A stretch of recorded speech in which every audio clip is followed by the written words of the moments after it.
Zaļai partijai ir daudz grūtāk, jo šobrīd ir pilnīgi skaidrs, ka krīzes laikā, kad finansējums ir tāds, kāds viņš ir, un cilvēkiem dzīvē vienkārši ir vairumā gadījumu pat mainījušās prioritātes, cilvēki domā par to, kā izdzīvot. Cilvēkiem arī tagad primārais kļūst, vai ne, teiksim, uzņēmē darbības veicināšana, ekonomiska attīstība, augšupeja darbs, ja, nodarbinātība un nevis, teiksim, zaļās idejas.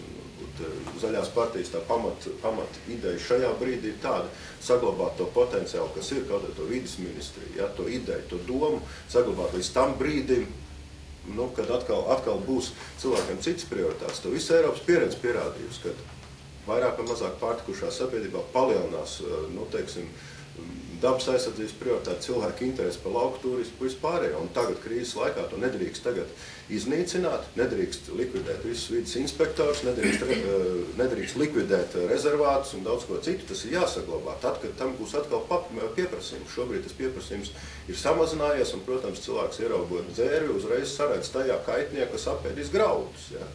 Varbūt pēc 10 gadiem cilvēks saskatīs dzērvē lielisku turismu objektu. Un ja palaidīs to 10 gadu laikā, ka tās dzērves vairs nav, tad nebūs vairs tā turismu objekta. Varēs ar saviem graudiem būt tikai paēdis un nevis dzīves apmierināts.